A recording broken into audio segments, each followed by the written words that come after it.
صباح الفل والورد والياسمين على عيونكم. هتكلم معاكم النهارده في حاجه مهمه جدا، وهي ازاي تعرفي ان الانسانه اللي قدامك دي بتغير منك وان هي بتحقد عليكي. في 3 حاجات و3 علامات لو لقيتيهم موجودين في شخصيتها، موجودين في تصرفاتها معاكي، تتاكدي ان الانسانه دي بتغير منك جدا جدا جدا.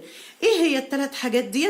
اول حاجه هتلاقيها دايما بتنقدك نقد سلبي، نقد هدام، نقد مفهوش اي حاجه كويسه، بتنقدك عشان تملكي طاقه سلبيه.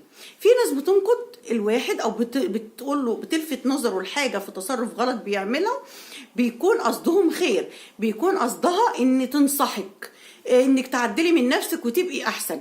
واظن ده انت هتعرفي الفرق بينهم كويس جدا جدا.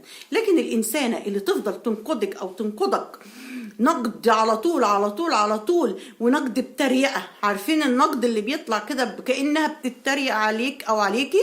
هو ده النقد اللي بيدل على ان دي الانسانه دي غيرانه منك جدا، وغيرانه من نجاحك جدا، وغيرانه من شطارتك جدا. فتلاقيها دايما النقد بتاعها نقد سلبي، نقد ملوش اي لازمه. ممكن تكون اصلا دايما تقولك على حاجات مش عاجباها في تصرفاتك وفي شخصيتك وفي الحاجات اللي انت بتعمليها.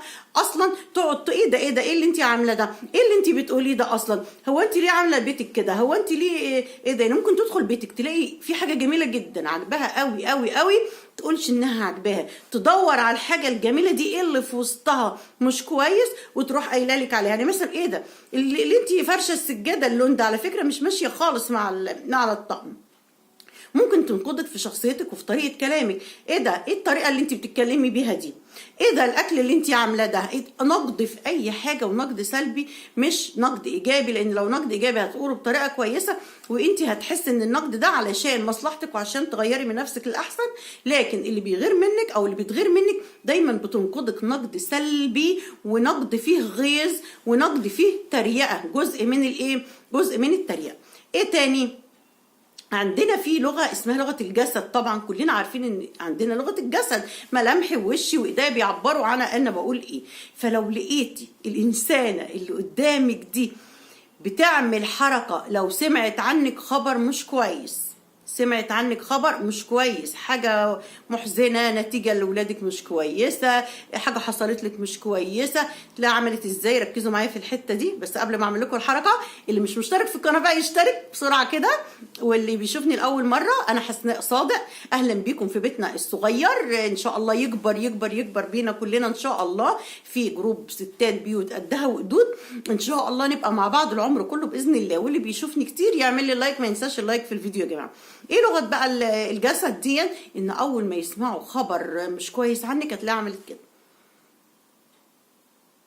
اول ما اللي قدامك تلاقيها لعبت في حواجبها كده، تعرفي وتتاكدي ان دي غيرانه منك. عارفه اما حد يسمع خبر واحنا قاعدين كده، او مثلا قالت تقولها معلومه عنك وحاجه مش كويسه ليكي، يا خبر ابيض، هتلاقيها عملت كده. اول ما هتعمل كده اعرفي وتأكدي على طول ان ده حد غيران منك وشمتان فيكي وفرحان ان الحاجة الوحشة دي لا قدر الله حصلت لك. مش عارفة الموبايل في ايه كده، الدنيا تمام. المهم تمام. يبقى دي لغه الايه؟ الجسد، ان هي متضايقه. تالت حاجه ايه بقى؟ احنا كده قلنا حاجتين. تالت حاجه هي ايه؟ تالت حاجه ان دايما الشخصيه دي بتعمل حاجه تضايقك، تشوف الحاجه اللي بتضايقك وتكون عارفه ان الحاجه دي بتضايقك وبتزعلك وتروح عاملاها. تخيلوا انتوا بقى، يعني عارفه ان الحاجه دي بتضايقك، تقصد ان هي تعملها وتستفزك بيها. ودي من علامات الغيرة الشديدة جدا للستات مع بعض او الرجالة مع بعض، في الشغل، في البيت، في العيلة، في اي مكان.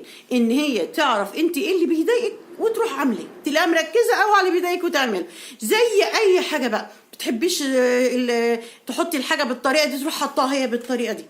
ما بتحبيش مثلا اسم دلع معين او كلمة معينة بتتقالك، تلاقيها عايزة تقولها لك، بتقولك وتناديكي بيها علشان تضايقك. تعرف ان انت مثلا مع اولادك بتتضايقي لو حد ندى لابنك بالاسم الفلاني. في اسماء دلع كده او اسماء للولاد بتكون طالعه عليهم، يعني الولاد يكون ليهم اسم عادي، لكن الولاد في المنطقه بتاعته او في العيله او كده مطلعين عليه اسم. هي عارفه ان انت الاسم ده بيزعلك قوي، عشان انت مش عايزه ابنك لما يكبر الناس تناديه بكده او خلاص يبقى ده يثبت عنده الاسم ده. هتلاقيها عماله تردد في الاسم ده قدامك كذا مره، تعالى يا فلان روح يا فلان، تعالى يا فلان روح يا فلان، بالاسم اللي انت مش حباه. لو في الشغل وعارفه ان انت مثلا بتتضايقي، مثلا لو اتكلموا في حاجه معينه او اتكلموا في شغلك بطريقه معينه، تتكلم بالطريقه دي وتعمل الحاجه دي. المهم هي بتدور على الحاجه اللي بتضايقك واللي بتستفزك وهتلاقيها بتعملها. انا مش عارفه الموبايل فيه علامه غريبه، انا عايزه اشيلها علشان ايه، ما حاسه ان الاضاءه بتتغير معايا. المهم ايه كده كويس. تمام يا حلوين. هم دول الثلاث حاجات اللي انت لو انت اللي قدامك حاسه وشاكه تقولي دي بتغير مني، انا ظلمها ولا مش ظلمها، دوري على الثلاث حاجات دول. لو لقيتي الثلاث حاجات دول تعرفي ان انت صح وتعرفي ان انت على حق. طب اتعامل ازاي؟ اتعاملي بالتجاهل التام.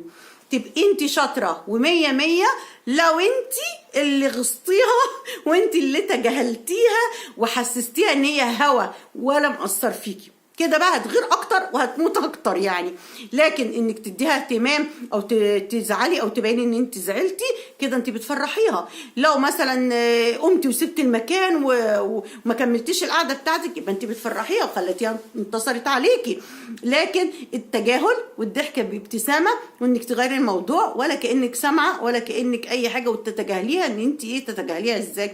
ما توجهي لهاش كلام، بتتكلم ما تسمعي لهاش، بس من غير ما تحسسيها ان انت متضايقه، ان انت ابتسامتك على وشك عادي خالص، بتتكلمي مع بقيه الناس اللي موجودين في المكان عادي خالص خالص، وهي كانها هوا، كانها مش موجوده. التجاهل ثم التجاهل ثم التجاهل. التجاهل ده اجمل اسلوب للعقاب، اجمل وانجح واسهل اسلوب تعاقبي بيه الشخص اللي قدامك اللي مش عاجبك، ان انت تتجاهليه تماما، ولا بتأثري فيا ولا انت في دماغي اساسا، بالسلامه والقلب داعيلك زي ما بيقولوا. لكن انك تبيني لها ان انت اتأثرتي او اتضايقتي، هو ده الغلط. هو ده انت كده هي انتصرت عليكي وبينت لك ان هي كده عملت اللي هي عايزاه معاكي. خليكي ذكيه في التعامل، اوعي حد يعكر مزاجك، اوعي حد يغير مودك. اللي بيغير منك يبقى هو كده غيران عشان انت كويسه، غيران منك عشان انت ناجحه. حطي في نفسك كده دايما، ما هي لو انا مش كويسه هي ما كانتش غيرت مني، انا لو مش احسن منها عمرها ما كانت هتغير مني، هي بتغير مني عشان انا احسن منها. فخليكي دايما انت الاحسن، وخليكي دايما دايما بتستخدمي الذوق والاحترام في كل تعاملاتك. الذوق والاحترام، التجنب والتجاهل ذوق واحترام. انا ما عملتلكيش حاجه، ولا بصيت لك بصه وحشه، ولا رديت على كلامك، ولا اوحت معاك، ولا انت بتقولي معايا كده ليه، ولا بتعملي معايا كده ليه، ولا وصلت الجدال، لان هي عايزه كده. هي بتستفزك علشان تبداوا تخشوا في جدال وتبداوا تخشوا في كلام، وهتطلع هي منها زي الشعره من العجينه، وانت اللي في الاخر هتبقي غلطانه. فالتجاهل فن، التجاهل علاج لكل المشاكل دي. حاولوا دايما تتجاهلوا اللي بيضايقكم، وتاخدوا بالكم من الثلاث علامات دي. لو شك في اي حد او لو شاكك في اي حد ان هو بيغير منك او بيغير منك، هتلاقوا الثلاث علامات دول موجودين فيه. اتمنى الفيديو يكون عجبكم، والى اللقاء في فيديو قادم. باي باي.